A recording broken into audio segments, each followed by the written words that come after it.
محمد ابن اسماعیل ابن بزی، کہا مولا میں بہت بوڑھا ہو گیا ہوں، مرنے کے قریب ہوں، میرا دل چاہتا ہے کہ آپ اپنا کرتا مجھے بھجوائیں، وہ میرا کفن بنے۔ محمد ابن اسماعیل ابن بزی وہ ہیں جنہوں نے ہم سے ایک بہت اہم روایت نویں امام سے لے کے پہنچائی ہے۔ یہ نویں امام کے حالات ہیں سارے۔ ایک راوی کہتا ہے کہ میں محمد ابن علی ابن ہلال، یہ بھی معصومین کے زمانے کے ایک صحابی تھے، ان کے ساتھ ایک سفر میں جا رہا تھا مدینے کے قریب۔ چلتے چلتے محمد ابن اسماعیل کی قبر آ گئی، جو نویں امام کے بہت ہی کلوز صحابی، ان کی قبر آ گئی۔ تو جس کے ساتھ تھا میں، وہ بھی ایک صحابی، لیکن یہ محمد ابن اسماعیل ان سے بڑے صحابی اور انتقال کر چکے ہیں۔ تو محمد ابن ہلال نے مجھ سے کہا کہ یہ قبر آ گئی، آؤ اس قبر کی زیارت کرو، ہم لوگ جا کے بیٹھے۔ اس نے اپنا ہاتھ قبر پہ رکھا، محمد ابن علی ابن ہلال، اور کہا کہ میں خدا کی قسم کھا کے کہتا ہوں کہ اس قبر کے سونے والے نے، اس قبر میں سونے والے نے مجھے یہ روایت سنائی تھی، اس کی قبر پہ بیٹھے، اس قبر کے سونے والے نے یہ روایت سنائی تھی کہ اس سے امام جواد نے، یعنی نویں امام نے یہ کہا کہ جب کوئی مومن کسی مرنے والے کی قبر پہ ہاتھ رکھے، قبلہ رخ بیٹھے، 7 مرتبہ انا انزلنا کا سورہ پڑھے، وہ فضائے اکبر سے محفوظ رہے گا، یعنی قیامت کی سختیوں سے، یا قبر کی سختیاں بھی اس میں آ گئی۔ امام اپنے ماننے والوں آخرت و قیامت کی سختیوں سے بچانے کا ہر طریقہ اختیار کر رہے ہیں۔ کہا یہ اس قبر والے نے کہا۔ اچھا اب یہاں رکیے ایک منٹ، بہت دلچسپ ایک موضوع آ گیا، وقت بالکل ہاتھ سے بھاگا جا رہا، نکلا جا رہا، پھسلا جا رہا ہے، کیا لفظ استعمال کروں۔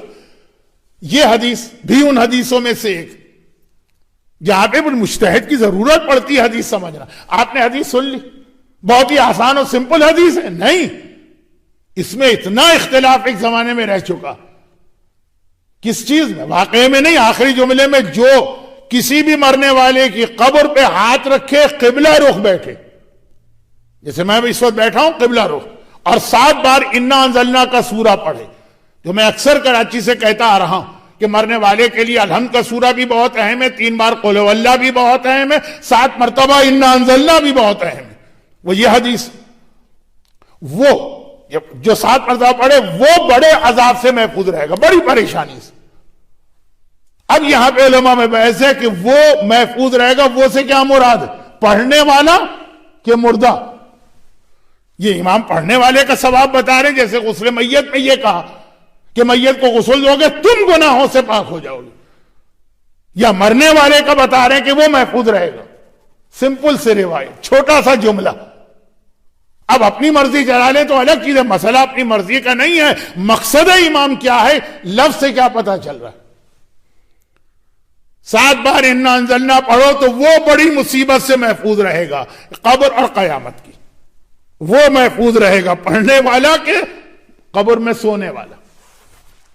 آدھے علماء نے کہا اس سے مراد ہے پڑھنے والا، آدھوں نے کہا اس سے مراد ہے قبر میں سونے والا۔ اس کے بعد پھر ہمارے پاس اس کی وضاحت میں نویں امام کے بابا کی حدیث آ گئی، کیونکہ بات یہاں تک آئی تھی تو یہ پورا ہی کر دوں۔ شہید اول، یہ جملہ کہا گیا ہے کہ آج تک شیعہ تاریخ میں شہید اول سے بڑا مجتہد کوئی نہیں گزرا۔ بیچارے، یعنی عظیم ترین مرضی، کس بیچارگی کے ساتھ ان کو شہید کیا گیا۔ وہ فرماتے ہیں کہ میں نے اپنے استاد فخر المحققین کو دیکھا، سنا نہیں، دیکھا، جب میں ان کے ساتھ گیا تھا نجف کی زیارت۔ فخر المحققین اپنے بابا کی قبر پہ پہنچے، ان کے بابا کون ہیں؟ علامہ ہلی۔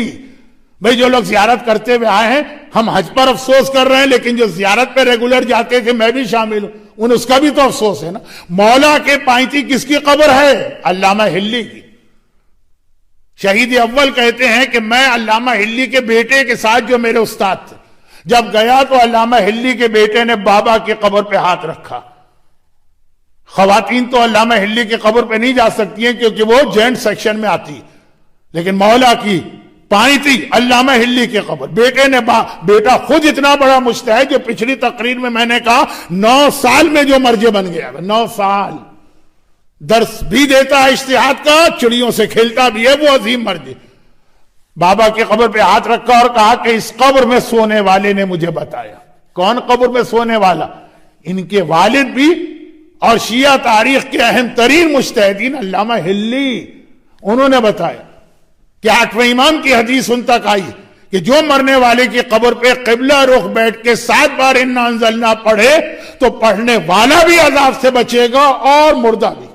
8ویں امام کی حدیث دونوں واضح کر دیا اس حدیث نے اس حدیث کو, ورنہ وہ جو اصل حدیث 9ویں امام کی تھی اس میں تو صرف لفظ وہ آیا تھا.